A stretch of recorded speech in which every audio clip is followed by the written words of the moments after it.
Hello everyone. आज के class BPSC 3.0 state 2024 के लिए साइकोलॉजी एनसीईआरटी क्लास 11 चैप्टर 3 का सेकंड पार्ट है मानव विकास। अगर आपने इसका पहला पार्ट नहीं देखा है तो आप जाकर वीडियो के प्लेलिस्ट में चेकआउट कर सकते हैं, क्योंकि ये टॉपिक आपके एग्जाम में काफ़ी ज़्यादा इंपॉर्टेंट रोल निभाता है।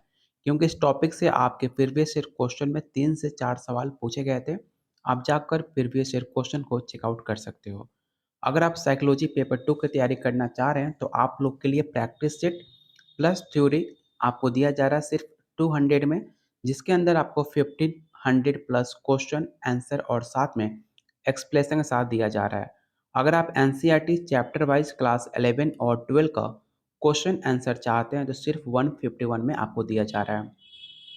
अगर आपको दोनों चाहिए तो सिर्फ आपको 300 में आप इसे लेकर अपने साइकोलॉजी का 100% सिलेबस आप कवर कर सकते हैं। तो लेने के लिए इस नंबर पे आप व्हाट्सअप कर सकते हैं। अगर आप सीरियस हैं तो व्हाट्सअप कीजिए या आप वीडियो के कमेंट बॉक्स में कमेंट कर सकते हैं। चलिए शुरू करते हैं आज का पहला क्वेश्चन, और प्लीज़ वीडियो को लाइक और शेयर जरूर कर दीजिएगा। क्वेश्चन नंबर 19 तक हमने पार्ट 1 में कंप्लीट कर लिया है, इसलिए इस पार्ट 2 में क्वेश्चन नंबर 20 से हम स्टार्ट कर रहे हैं और आज ये टॉपिक आज हम खत्म करेंगे। क्वेश्चन 20, पियाजे के अनुसार किसी नए अनुभव को मौजूदा स्कीमों में मिलाने की विविधता की प्रक्रिया क्या कहलाती है? पहला ऑप्शन है एसिमिलेशन, एकोमोडेशन, समस्थान, या ऑप्शन डी है स्नातक। अगर आपको याद हो पियाजे, अगर आपने सीटेट या बीएड में पढ़ा होगा तो पियाजे ने अपने स्विट्जरलैंड के वैज्ञानिक थे, उन्होंने स्कीमा के बारे में बात किया था। ठीक है, स्कीमा। और आपका इसका पहले राइट आंसर क्या होगा, पहले आप मुझे कमेंट कर दो, उसके बाद मैं आपको डिफाइन करता हूँ कि पियाजे और स्कीमा, एसिमिलेशन, एकोमोडेशन क्या होता है। आज के वीडियो में आपको कंप्लीट में बताया जाएगा और ये वीडियो देखने के बाद आपको स्कीमा से लेकर एसिमिलेशन, एकोमोडेशन का डाउट हमेशा के लिए क्लियर हो जाएगा। और इसका राइट आंसर क्या होगा, तो ऑप्शन इसका ए राइट आंसर होगा, एसिमिलेशन। ठीक है, जो आपके अंदर स्कीमा होती है, एसिमिलेशन मतलब क्या होता है, previous knowledge plus new knowledge. Previous knowledge मैं पीके लिख रहा हूँ, previous knowledge plus new knowledge equal to आपका होता है एक एसिमिलेशन। ठीक है, प्रीवियस नॉलेज मतलब क्या हुआ, जैसे कि आपने एक बच्चा है, बच्चे को अपना जो पुराना स्कीमा होता है, ठीक है, उसका जो नॉलेज है कि कुत्ता जो होता है वो काला रंग का होता है। एक बच्चे ने कुत्ता को देखा, कुत्ता आपका ब्लैक कलर का था, तो उसके माइंड में, उसके स्कीमा में फिट हो गया कि कुत्ता हमेशा आपका ब्लैक होता है। लेकिन एक दिन बच्चे ने एक वाइट कुत्ता देख लिया, तो उसको उसके स्कीमा के अंदर ये फिट हो चुका था कि कुत्ते आपके हमेशा ब्लैक होते हैं। लेकिन जब एक नया कुत्ता देखा जो आपके वाइट कलर का था या ब्राउन कलर का था, तो उसको लगा कि नहीं, सिर्फ कुत्ते ब्लैक नहीं होते हैं, कुत्ते अलग अलग कलर के भी होते हैं। तो जो आपका पहला माइंड सेट उसके स्कीमा में जो सेट था वो आपका था प्रीवियस नॉलेज। जब उसने वाइट कुत्ता देखा या ब्राउन कुत्ता देखा, उसके लिए वो न्यू नॉलेज था। तो प्रीवियस नॉलेज में आपका नए नॉलेज को जोड़ना आपका कहलाता है क्या, एसिमिलेशन। ठीक है, आपका इसका राइट आंसर क्या होगा, तो ऑप्शन ए हो जाएगा। एकोमोडेशन किसे कहते हैं, तो एकोमोडेशन जब बच्चा अपने पुराने स्कीमा में परिवर्तन करना शुरू कर देता है, वो आपका समायोजन की अवस्था में होता है। जैसे कि बच्चे ने कुत्तों को देखा कि कुत्ते के 4 पैर होते हैं, उसको लगा कि जितने भी जानवर के 4 पैर होते हैं वो आपके कुत्ता कहलाते हैं। लेकिन बच्चे ने एक दिन बिल्ली को देख लिया जिसके 4 पैर भी थे, तो उसको लगा कि ये कुत्ता है, लेकिन उसकी मम्मी ने बताया कि नहीं, ये कुत्ता नहीं है, ये बिल्ली है। तो उसके स्कीमा में फिट हो गया कि सिर्फ 4 पैर वाले आपके कुत्ते नहीं होते, या सिर्फ कुत्ता नहीं हो सकता, बहुत सारे जानवर हो सकते हैं। तो आपका क्या होगा, तो जो आपका स्कीमा था उसमें परिवर्तन हुआ, उसमें कुछ नया ऐड नहीं किया, उसमें चेंज किया। अगर उसको सिर्फ ऐड करता तो आपका एसिमिलेशन हुआ। लेकिन जब स्कीमा में चेंज हो जाए, उसका परिवर्तन कर दिया जाए कि सिर्फ 4 पैर आपके कुत्ते नहीं होते, बहुत सारे जानवर हो सकते हैं, जैसे घोड़ा हो सकता है, हाथी हो सकती है, बिल्ली हो सकती है, ऐसे कई प्रकार के जानवर हैं जिनका कलर, पूँछ, ठीक है, अलग-अलग हो सकते हैं। ठीक है, तो इसका मतलब ये हुआ, उसे एकोमोडेशन कहते हैं। उम्मीद करता हूँ आपको मेरी बात समझ आ चुकी होगी, एसिमिलेशन और एकोमोडेशन में क्या अंतर है। अगर अभी भी समझ में ना आए तो आप कमेंट बॉक्स में कमेंट करना, आपको फिर से एक अच्छे एग्जाम्पल से सहित आपको समझा दिया जाएगा। क्वेश्चन नंबर 21, एक शिशु अपने उसके प्राथमिक देखभाल के बीच उत्तरदायित्व का आभास होने वाला भावनात्मक बंध क्या कहलाता है? सामाजिकरण, सहयोगिता, आसक्ति या ऑप्शन डी है संग्रहण।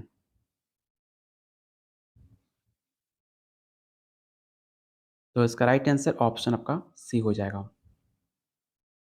क्वेश्चन नंबर 22, एरिक्सन के सिद्धांत में बचपन का प्राथमिक विकास कार्य क्या होता है? पहला ऑप्शन है पहचान, ऑप्शन बी है स्वतंत्रता, पहल या ऑप्शन डी है विश्वास। तो मैंने आपके मानव विकास के पहले पार्ट में एरिक्सन के बारे में मैंने पूरा डिटेल में बताया था, तो आप इसको लेकर कन्फ्यूजन नहीं होना चाहिए और इसका राइट आंसर ऑप्शन आपका बी हो जाएगा। क्या आप बता सकते हो एरिक्सन ने कौन-सा सिद्धांत दिया था? मैंने कई बार जब भी आपका एरिक्सन का नाम आता है, मैंने उनके सिद्धांत के बारे में ज़रूर ज़िक्र करता हूँ। तो मुझे आप बताओ एरिक्सन का कौन-सा सिद्धांत दिया गया था? तो याद रखना मनोसामाजिक सिद्धांत।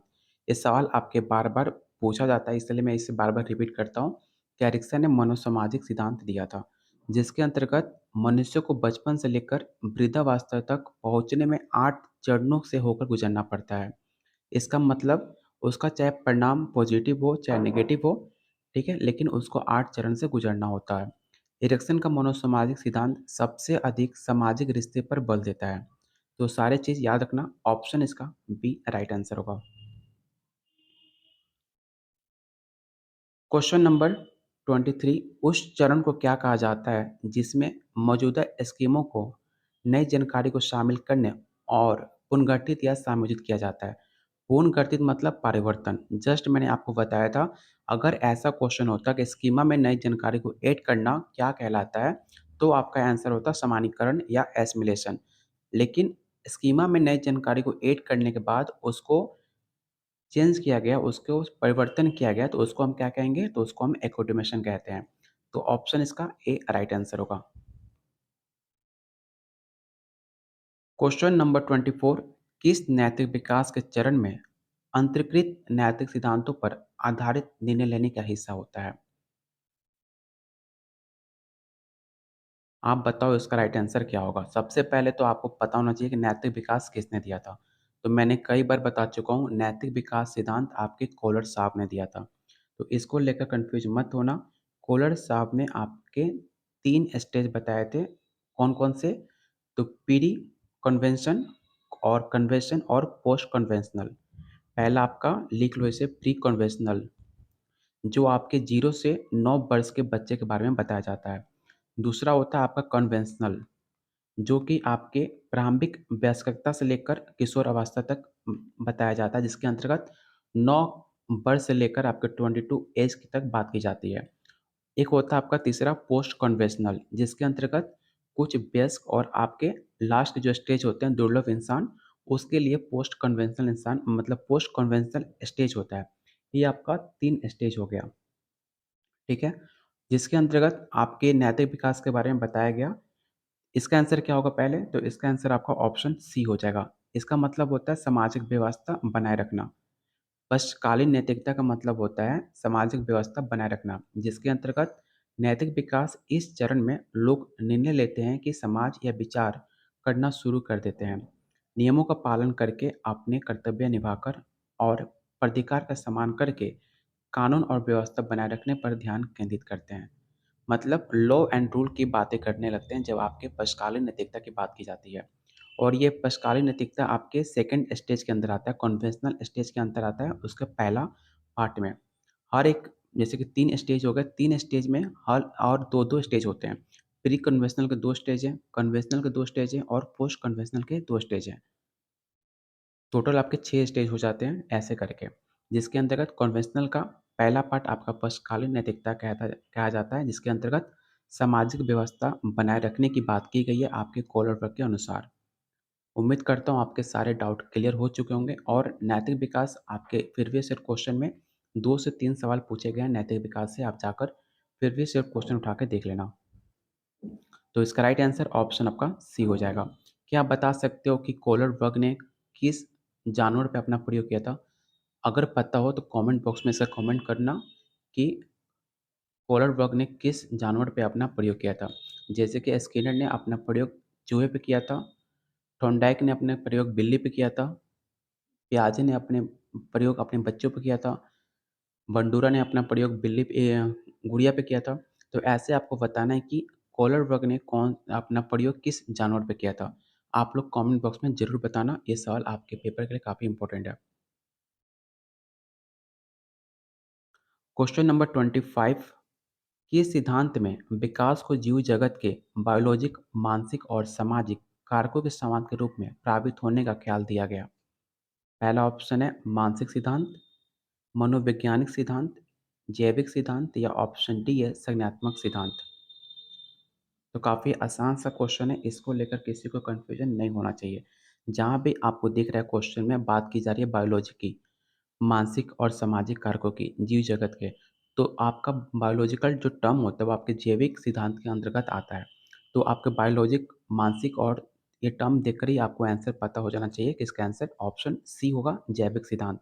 क्या आप बता सकते हो जैविक सिद्धांत किसने दिया था? ये सवाल आपके दूसरे स्टेट का पूछा हुआ सवाल है। ये सवाल आपके यूपी में साइकोलॉजी पेपर 2 में पूछा गया था कि जैविक सिद्धांत किसने दिया था? तो याद रखना, जैविक सिद्धांत विकास आपके चार्ल्स डार्विन ने दिया था। चार्ल्स डार्विन, नाम याद रखना, चार्ल्स डार्विन। सबसे पहले विचार पेश किया था उनके द्वारा, विकास और हेरिडिटी मानव व्यवहार में भूमिका निभाते हैं। जो आपके चार्ल्स डार्विन है, जैविक सिद्धांत के अंतर्गत सबसे ज़्यादा मुख्य बात अपने जो इस थ्योरी में बताई गई थी, वो हेरिडिटी और आपके विकास को लेकर, डेवलपमेंट और डेवलपमेंट और प्लस हेरिडिटी। ठीक है, इसमें आपके बायोलॉजिकल जैविक सिद्धांत में डेवलपमेंट प्लस हेरिडिटी की बात सबसे ज़्यादा की गई है कि व्यवहार में आपके विकास और हेरिडिटी सबसे ज़्यादा भूमिका निभाते हैं। तो ये टर्म याद रखना, ऑप्शन सी आपका राइट आंसर होगा। चार्ल्स डार्विन ने आपके जैविक सिद्धांत दिया था। चलते हैं नंबर क्वेश्चन 26 पे। क्वेश्चन 26, मानव विकास के लिए विकास सिद्धांतकार चित्रीय चरणों का प्रस्तावना किसने किया था? पहला ऑप्शन है Sigmund Freud, Erik Erikson, Jean पियाजे, लॉरेंस कोहलरबर्ग। तो इसका राइट आंसर क्या होगा? तो ऑप्शन आपका बी हो जाएगा, एरिक एरिक्सन। सिगमंड फ्रॉइड से हमेशा आपके सवाल पूछे जाते हैं। याद रखना कि मनोविश्लेषण में मन के 3 स्तर बताए थे आपके सिगमंड फ्रॉइड साहब ने। कौन कौन से? तो पहला अचेतन, दूसरा चेतन और तीसरा अग्रचेतन। ठीक है, जीन पियाजे आपके 4 स्टेज बता चुके हैं। कौन कौन से? Sensory motor, pre operational, concrete और फॉर्मल। सेंसरी मोटर आपका 0 से 2 वर्ष, प्री प्रोफेशनल 2 से 7, कंक्रीट 7 से 12 और आपका फॉर्मल 12 से 17 या 18 हो सकता है। ठीक है, और आपका लॉरेंस कोहलरबर्ग, जस्ट मैंने आपको बताया कि लॉरेंस कोहलरबर्ग ने नैतिक विकास का सिद्धांत दिया है। नैतिक विकास के अंदर इन्होंने 3 स्टेज दिया है और 3 स्टेज के 2 अलग-अलग स्टेज हैं। टोटल आपका 6 स्टेज हो जाते हैं। पहला आपका प्री कन्वेंशनल, कन्वेंशन और पोस्ट कन्वेंशनल। ये 3 आपके स्टेज हैं आपके लॉरेंस कोहलरबर्ग के। एरिक एरिक्सन कौन सा सिद्धांत दिया है? तो मनोसामाजिक सिद्धांत दिया है आपके एरिक एरिक्सन ने। तो ऑप्शन बी आपका राइट आंसर होगा। और जितने मैंने आपको फैक्ट बताए, सारे फैक्ट याद रखना। ये सारे फैक्ट आपके एग्जाम के दृष्टिकोण से काफ़ी महत्वपूर्ण है। अगला क्वेश्चन है, स्मृति में जानकारी को कोडिंग, संग्रहण और पूर्ण ज्ञान की प्रक्रिया किसे कहा जाता है? काफ़ी आसान सा क्वेश्चन है और ये सवाल हमने पहले पार्ट में कंप्लीट कर लिया हुआ है, तो इसमें गलती मत करना। पहला ऑप्शन है सामान्यीकरण, सदस्यीकरण, मनोवैचारिक या ऑप्शन डी है स्मृति। तो इसका राइट आंसर क्या होगा? ऑप्शन आपका डी होगा। जब बात की जाए आपकी इमोशन की, मेमोरी की या फिर आपके फीलिंग की, तो आपके स्मृति समस्तीकरण आपका आंसर होगा, जिसके अंतर्गत आपको कोडिंग, उसको इकट्ठा करना, प्रीवियस नॉलेज को फिर से उसको रिपीट करना, वो आपके स्मृति समक्षीकरण के अंतर्गत आता है। तो ऑप्शन इसका डी राइट आंसर होगा।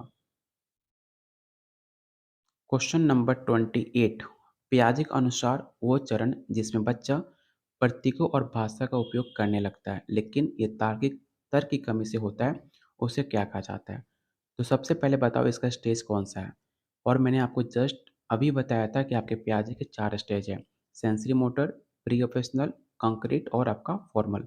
और आपको बताना है कि ऐसा कौन सा स्टेज है जिसमें बच्चा सिंबल को और आपके लैंग्वेज का उपयोग करने लगता है। लेकिन जो आपके लॉजिकल थिंकिंग है या फिर आपका अमूर्त जो सोच होता है, जिसे आप इमेजिन कर लेते हो, वो बच्चा नहीं कर पाता। वो कौन-सा स्टेज में नहीं कर पाता, आपको ये बताना है। तो इसका राइट आंसर क्या होगा? तो ऑप्शन आपका बी हो जाएगा प्री ऑपरेशनल, जिसका एज क्या होता है? 2 से 7 वर्ष एज होता है। सेंसरी मोटर का 0 से 2, कंक्रीट का 7 से 12 और आपका फॉर्मल का 12 से 17 या 18 भी कहीं-कहीं आप लिखा हुआ देख सकते हो। तो इसका राइट आंसर ऑप्शन आपका बी होगा।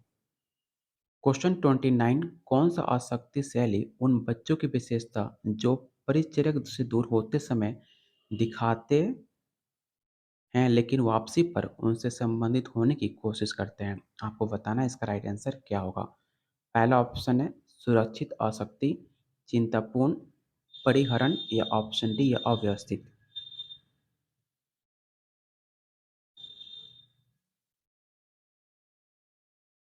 तो इसका राइट आंसर ऑप्शन आपका ए हो जाएगा। क्वेश्चन नंबर 30 काफ़ी आसान सा क्वेश्चन है। सिर्फ लैंग्वेज देखकर डरना मत, क्योंकि आपके साइकोलॉजी में हो या चाहे सीडीपी हो, उसमें लैंग्वेज काफ़ी लेंदी होता है, लेकिन आसान सा क्वेश्चन होता है, उसका आंसर भी और उससे भी आसान होता है। बस आप क्वेश्चन को अच्छे से रीड करना, आपको आंसर ऑटोमेटिक मिल जाएगा। क्वेश्चन क्या है? एरिक्सन के सिद्धांत में किसी व्यक्ति के जीवन एकाग्रता बनाने की चुनौती के रूप में किसी का व्यक्तिगत अनुभव करना और उसके मायने की मूल्यांकन करना शामिल है। इस चुनौती को क्या कहा जाता है? पहला ऑप्शन है व्यक्तिगतता की चुनौती, साथिता बनाने की चुनौती, जनन सामर्थ्य बनाने की चुनौती या अखंडता बनाने की चुनौती। तो इसका राइट आंसर ऑप्शन आपका सी हो जाएगा। क्वेश्चन नंबर 31, किस प्रकार की बुद्धिमत्ता प्रक्रिया वास्तविक ज्ञान को अनुप्रेत करने और वास्तविक दुनियावी समस्या को समाधान करने की क्षमता को सूचित करती है? आपको बताना है इन 4 ऑप्शन में राइट आंसर क्या होगा। उससे पहले आप मुझे ये बताओ बुद्धि के कितने प्रकार होते हैं और किसने बुद्धि के बारे में बात भी किया हुआ है? तो याद रखना, बुद्धि के बारे में आपके 1920 में थॉर्नडाइक साहब ने इसके बारे में ज़िक्र किया था। उन्होंने बताया था कि बुद्धि के अलग-अलग 3 कार्यक्षेत्र में बाँटा गया था। कौन-कौन से तीनों कार्यक्षेत्र थे? तो पहला आपका था विश्लेषण या मौखिक, दूसरा था यांत्रिक या दृश्य स्थानिक और तीसरा सामाजिक या व्यावहारिक। फिर से सुन लो, बुद्धि के 3-3 अलग कार्यक्षेत्र में बाँटा गया था आपके थॉर्नडाइक साहब के द्वारा। पहला कौन-सा था? तो पहला था आपका विश्लेषण या मौखिक, दूसरा यांत्रिक या दृश्य स्थानिक और तीसरा सामाजिक या व्यावहारिक। तो इसका राइट आंसर क्या होगा? तो 31 का आपका राइट आंसर हो जाएगा ऑप्शन ए, जिसे इंग्लिश में कं इसे 31 आयविक का इंग्लिश क्या होता है?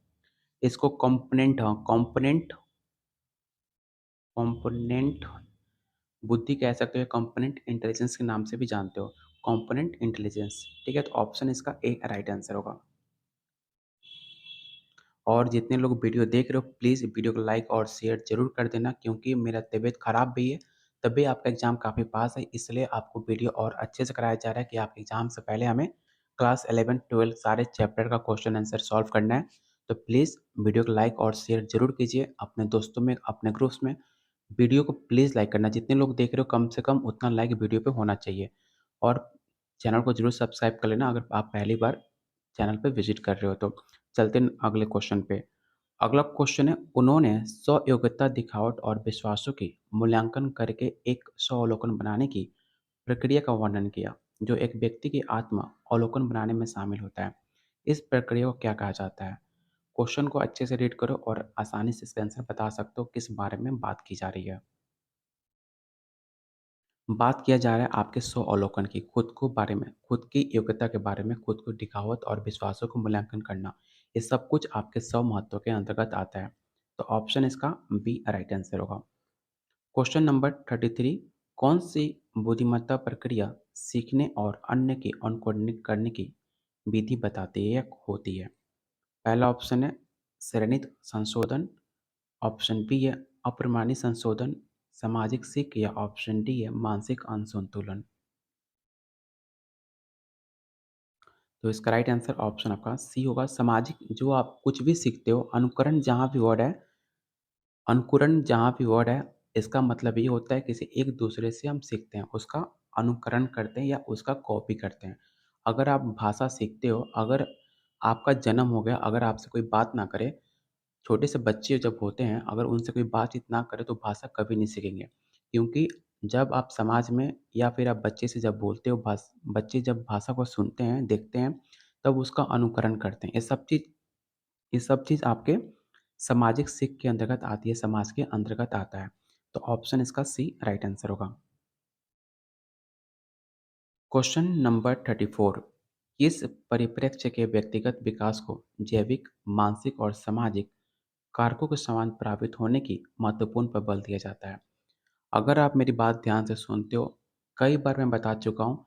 सबसे पहले आप मुझे बताओ, मैंने कई बार आपको बता चुका हूँ, सामाजिक और संस्कृति के बारे में कौन बात करता है? अगर आपको पता होगा कि समाज और संस्कृति का सिद्धांत किसने दिया है, तो आप इसका आंसर आसानी से बता सकते हो।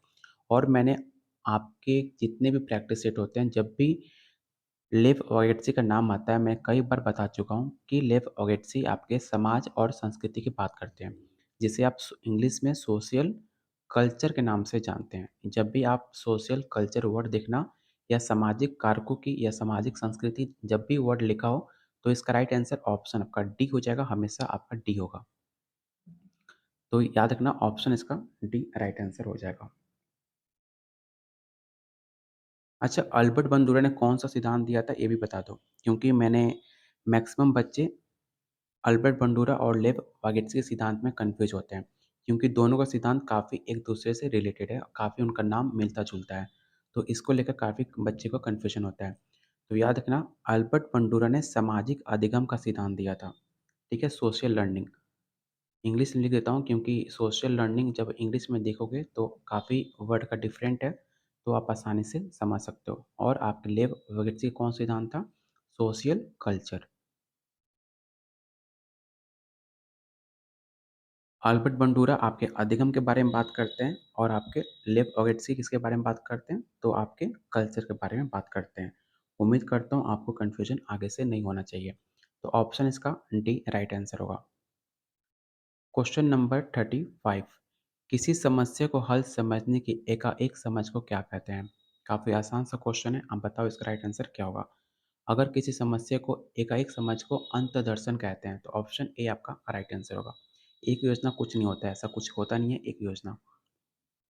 अगला क्वेश्चन, एरिक्सन के सिद्धांत में किशोर अवस्था में संबंध स्थापित करने का प्राथमिक विकास कार्य क्या होता है? ये सवाल हमने पार्ट 1 मानव विकास में कंप्लीट कर चुका हूँ, तो इसमें ज़्यादा टाइम वेस्ट नहीं करना। एरिक्सन ने अपने सिद्धांत में किशोर अवस्था में सबसे चुनौतीपूर्ण कोई कार्य माना है, तो संबंध बनाने की चुनौती माना है। जब भी बात करें एरिक्सन ने इस किशोर अवस्था में संबंध स्थापित करने को लेकर, तो हमेशा option B right answer tick out करना, संबंध बनाने की चुनौती। तो ऑप्शन बी आपका राइट आंसर होगा। Question number 37।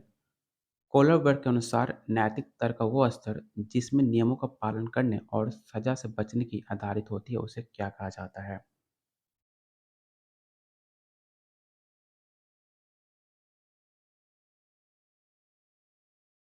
ये भी सवाल हमने पार्ट 1 में कंप्लीट किया हुआ है। इसका आंसर बताओ, इसका आंसर क्या होगा? क्योंकि पार्ट 1 में मैंने आपको डिटेल में बताया था, तो इसका आंसर अगर आपने पार्ट 1 को अच्छे से देखा होगा, तो आप इसका आंसर बता सकते हो।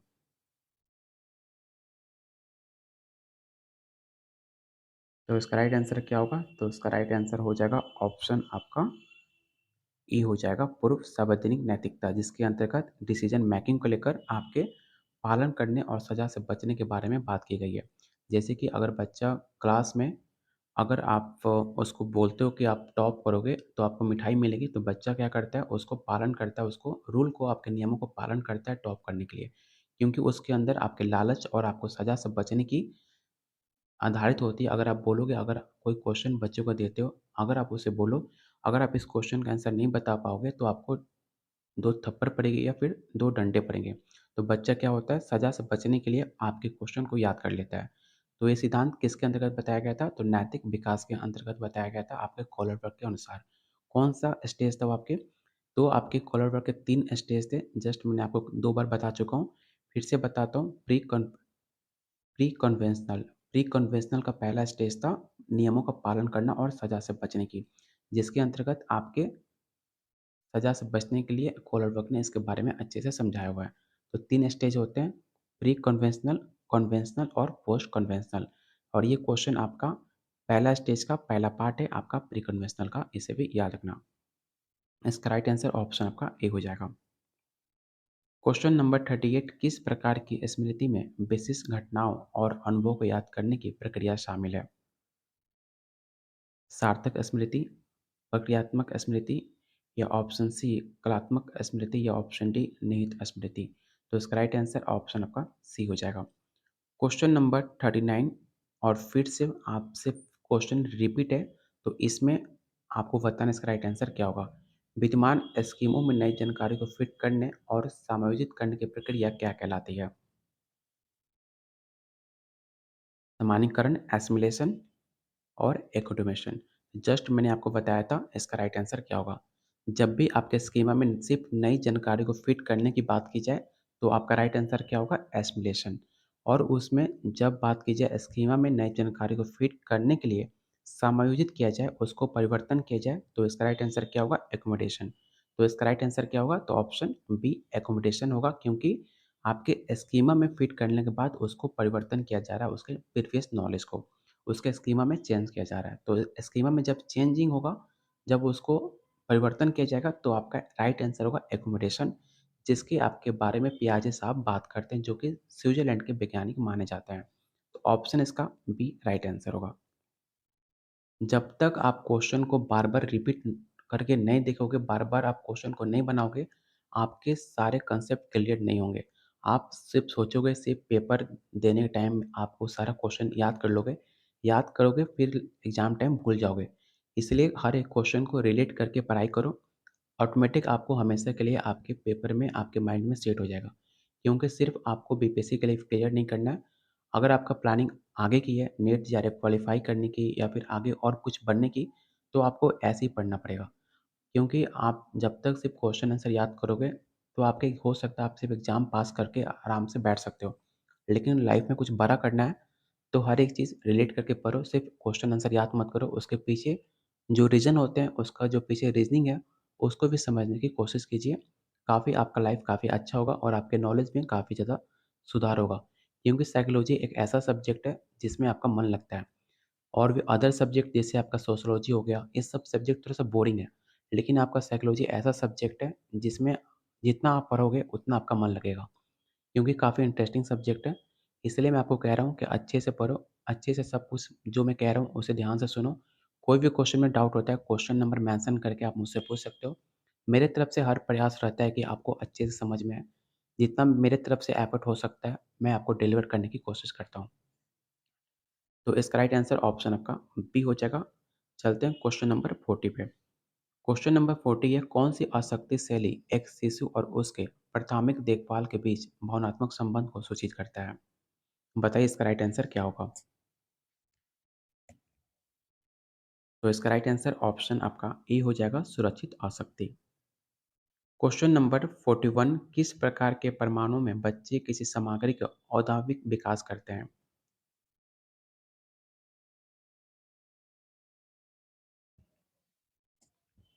पहला है sensory motor, pre operational, concrete और फॉर्मल।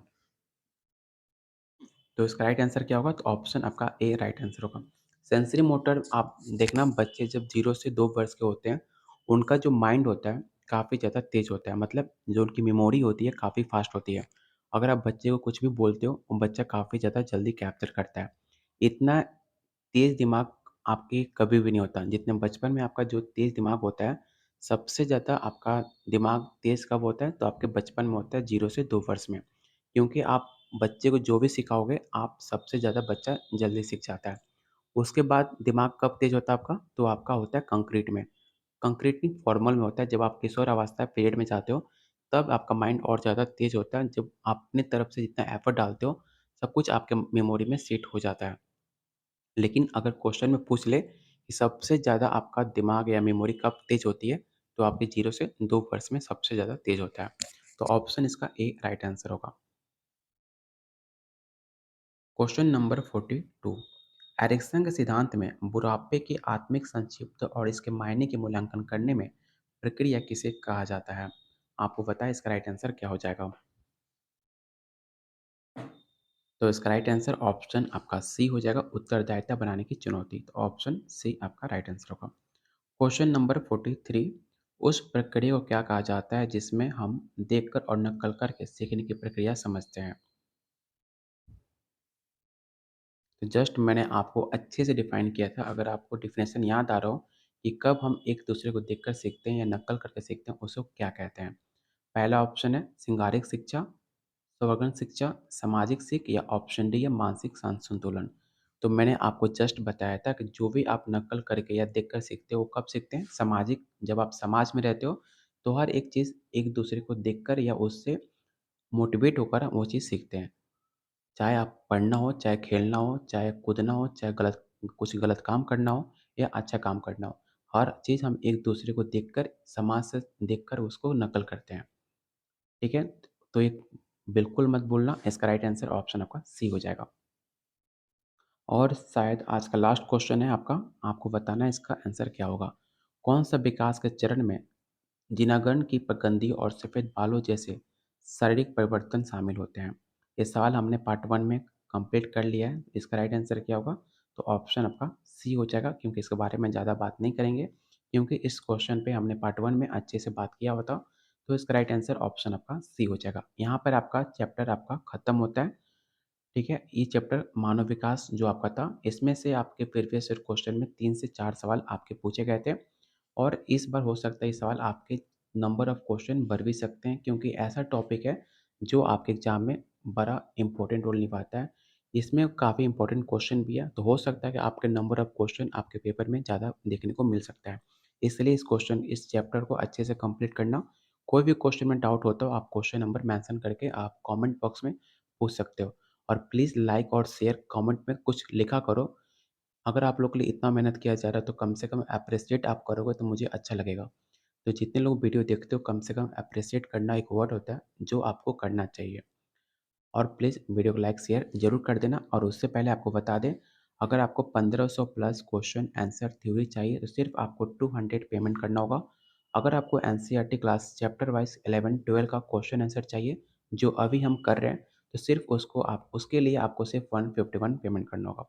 अगर आपको दोनों चाहिए, 0% रिस्क लेना चाहते हो अपने पेपर में, तो आप दोनों लोगे तो आपका पेपर 100% क्वालीफाई हो जाएगा, क्योंकि आपका सिलेबस 100% इसमें कवर हो जाएगा। लेने के लिए आप इस नंबर पे व्हाट्सएप कर सकते हो। बाकी तब तक के लिए कुछ मत करो, पढ़ाई करो और एग्ज़ाम की अच्छे से तैयारी करो, क्योंकि आपका एग्ज़ाम काफ़ी पास में है। तो बिल्कुल भी टाइम वेस्ट मत करना। बहुत जल्द मिलते हैं अगले क्लास में। अगर आप बीपीएससी की तैयारी कर रहे हो, तो आप लोग के लिए डेली 6 बजे जीके जीएस का क्लास चलता है, और 5 बजे डेली आपका लैंग्वेज पेपर का क्लास चलता है, और दोनों वीडियो मिस मत करना, क्योंकि आपके जस्ट आपका सह क्षमता परीक्षा हुआ था, उसमें आपका लैंग्वेज पेपर थोड़ा-सा लेंदी दे रहा है, तो आप लैंग्वेज पेपर ज़रूर देखना। आपके सारे डाउट, आपके सारे कॉन्सेप्ट आपके क्लियर हो जाएँगे।